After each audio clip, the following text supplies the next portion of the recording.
أنا شيماء حسان، فأهلا بيكم لو أول مرة تشوفوني، وأهلا بيكم كمان مرة في فيديو جديد.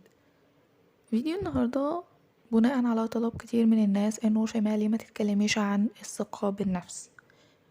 فأنا الفكرة عجبتني وإنه ليه لأ، يلا نتكلم عن الثقة بالنفس. وعلشان ما نطولش أكتر فيلا بينا نبدأ الفيديو. الثقة بالنفس ما هي إلا معتقدات شخصية وصورتك عن نفسك. ولكن قبل ما نتكلم عن الثقة بالنفس خلينا نعرف ايه اللي بيهز ثقتنا في نفسنا وبيخلينا أصلا مش واثقين فيها.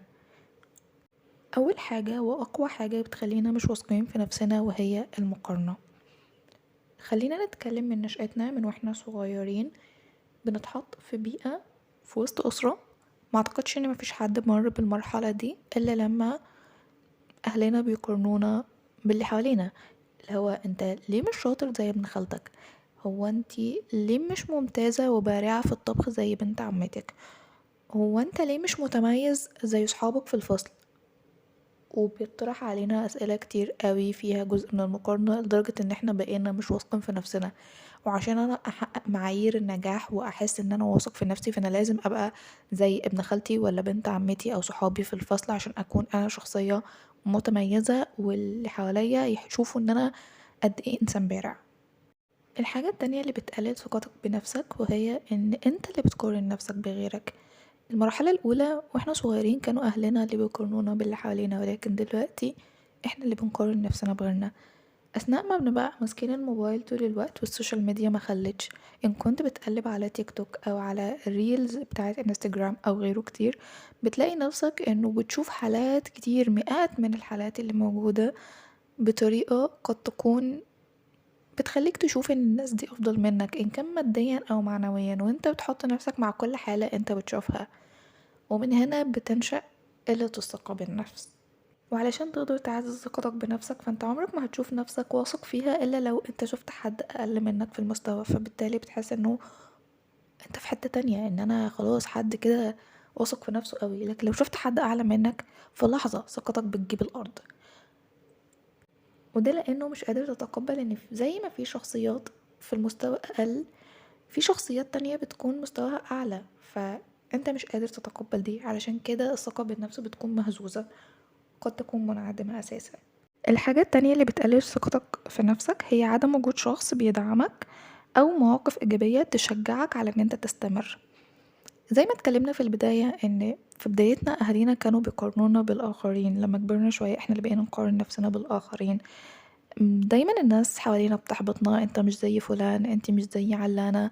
فخلينا متفقين بشكل او باخر الحاجات دي طالما انا مش واثق في نفسي وما عنديش مبادئ وقيم تشجعني وتقويني لان انا اكون شخص قوي، والحاجات دي ما بتأثرش فيا، فبالتالي كل كلمة هتتقالي هتهز ثقتي في نفسي.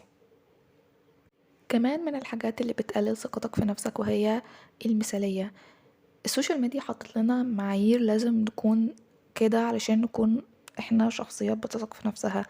بالنسبة للبنات مثلا السوشيال ميديا حطت لنا معايير الجمال، لو انا مش من ضمن المعايير دي يبقى انا شخصية مش جميلة، فبالتالي انا شخصية مش هكون محبوبة، هبقى محرجة جدا ان انا اخرج، هبقى حد خجول جدا وانا بتعامل مع الاخرين، لان السوشيال ميديا خلاص حطتني في الحتة دي. انا لو ما كنتش بالشكل ده فانا مش جميلة. دي حاجة. الحاجة التانية، عشان انا اكون شخصية غنية فلازم اكون بالصورة دي، والا انا مستحيل اكون شخص غني. انا عشان اكون شخص غني لازم يكون في حسابي في البنك في قد كده رقم، لازم يكون عندي قد كده عقارات، لازم يكون هو ليه لازم، هو ليه المفروض؟ طالما انا مرتاح نفسيا ومعنويا ليه لازم اكون بالشخصية دي عشان انا اوصل للمرحلة دي، علشان انا اكون واثق في نفسي؟ مش لازم كل ده. احنا نقدر نحصل على الثقة بنفسنا من غير ما نكون اغنياء او عندنا معايير الجمال القياسية اللي موجودة بالطريقة دي. كل انسان جميل لو هو شايف نفسه جميل، فمش لازم اوصل لمعايير من الجمال عشان ابقى شايف نفسي جميل. فانا جميلة بكل حالاتي. كمان من اسباب قلة الثقة بالنفس هي الرفض او التجاهل او سوء المعاملة. لما بنكون منبوذين من اللي حوالينا وكل اللي حوالينا شايفنا قليلين، وخلينا متفقين بشكل او باخر هو الانسان بيشوفك بنضارة نفسك ليك. انت شايف نفسك ازاي؟ لو انت شايف نفسك شخصية قوية، شخصية متميزة، شخصية شاطرة في شغلها، فالناس بتشوفك بالطريقة اللي انت شايف نفسك بيها. فلو انت مش شايف نفسك كده الناس مش هتشوفك كده، فبالتالي انت لو قعدت برضو تسمع لهم، يعني في ناس تبقى واثقة في نفسها برغم انتقاد ورفض الناس ليها وتجاهلهم، ومع ذلك بيكونوا ما شاء الله حلوين وواثقين في نفسهم بطريقة جميلة جدا. ولكن لو كل كلمة هتتقال لنا هتتهز ثقتنا بنفسنا، فبالتالي هنضطر ان احنا نثق في اي حد يقول لنا اي كلمة حلوة او يحسسنا بوضعنا وكياننا، اي حد بيسمعنا وبياخد برأينا، لان الاخرين ما بيسمعوناش بقى. فبالتالي اول ما هلاقي حد بيسمع لي وبيسمع لكلامي وبياخد برأيي انا هروح له. طب ليه ما يكونش انا شخصية قوية وانا الشخص اللي يكون سبورت للناس اللي حواليا؟ طيب يا شيماء، حلو قوي الكلام ده وعرفنا الاسباب اللي بتخلي ثقتنا بنفسنا مهزوزة.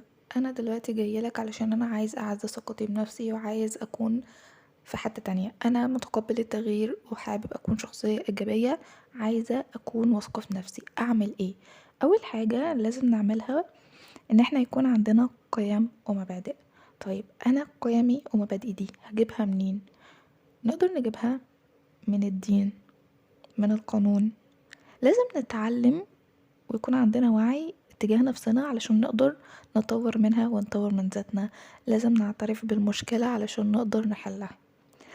في كتير من الناس بتاخد المصادر بتاعتها صحابها، من السوشيال ميديا، من الأهل، فبالتالي المصادر دي مصادر غير موثوقة، كفيلة بان هي تهز ثقتك بنفسك، قد تكون تعدمها اصلا.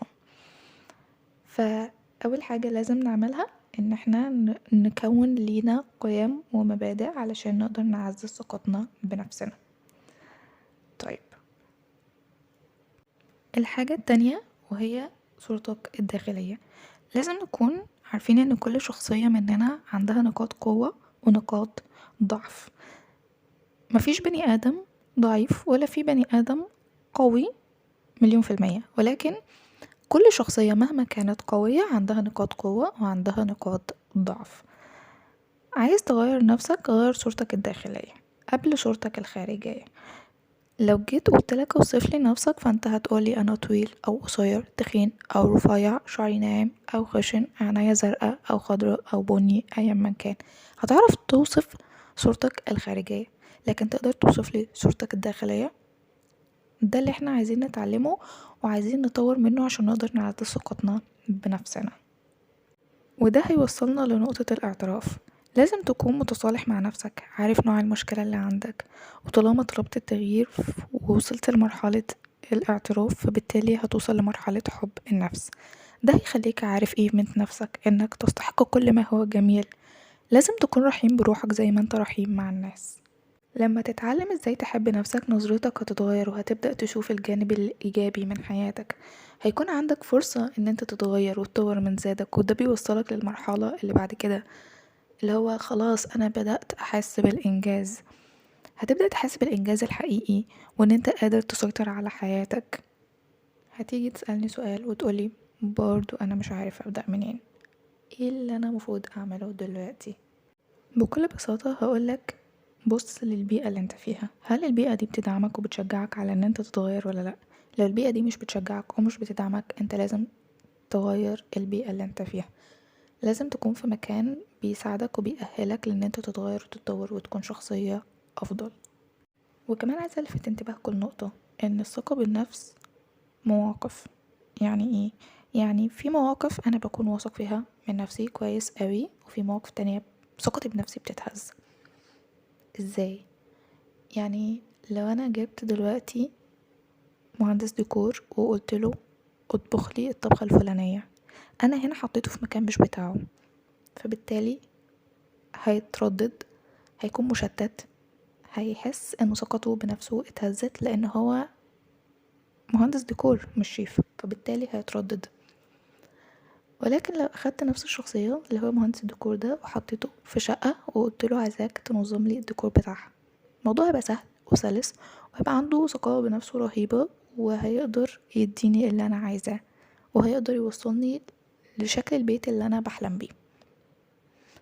فهو نفس الشخصية اتحطت في موقفين موقف حس بان الثقة بنفسه قوية جدا، موقف تاني خلاه متردد وثقته بنفسه قد تكون منعدمة. باختصار، الثقة بالنفس هي مهارة مكتسبة، مفيش حد بيتولد عنده ثقة بالنفس. طيب ازاي اعزز ثقتي بنفسي؟ اول حاجة لازم تتعلم تقول لا في المواقف اللي لا تتناسب معاك. الحاجة التانية لازم تكون شخصية إيجابية مع ذاتك، زي ما لما بتشوف بني آدم قدامك ولما بيعمل موقف كويس بتشكره جدا، وان انت قد ايه شخصية جميلة وإنسان بارع وشخص متميز وبتدعم اللي قدامك بشكل أو بآخر، فانت لازم تكون بتشجع نفسك وبتدعمها وما تنتظرش ده من حد. صحيح بنحب نسمعه أغلب الوقت، ولكن انت كمان مع نفسك لازم تكون شخصية إيجابية. الحاجة التالتة لازم تكون رحيم بنفسك زي ما انت رحيم مع الآخرين. لو احنا بنتعامل مع حد من أصدقائنا، بلاش نحط نفسنا في الموقف ده، هتلاقي نفسك بتتعامل بطريقة مختلفة تماما عن اللي انت بتتعامل بيها مع نفسك. يعني لو حد طلب منك ان انت تكون معاه في موقف ما، انه طلب منك نصيحة، هتلاقي نفسك انه بتنصحه قوي جدا، هتلاقي نفسك بتدعمه بطريقة قوية جدا، هتلاقي نفسك ممكن تفضي نفسك اصلا وتساعده في المهمة اللي هو بيعملها. ولكن هل انت بتدي وقت لنفسك كفاية لان انت تغير منها او تطور منها او تنصح نفسك بالشكل الكافي؟ ما اعتقدش انك بتعمل كده مع نفسك. الحاجة اللي بعد كده، اتعلم ازاي تعبر عن نفسك وعن مشاعرك. لازم تهتم بنفسك، اتعلم ازاي تحقق النجاح، لان النجاح بيحسسك بالانجاز والثقة بالنفس، وان انا قدرت اعمل المهمة دي بالطريقة دي فانا برافو عليا. وياريت تكافئوا نفسكم يا جماعة، والله حاجة حلوة قوي المكافأة. احنا لما حد بيجيب لنا حاجة بسيطة بنفرح بيها قوي، طب ليه ما بنكافئش نفسنا ونفرح نفسنا بنفسنا؟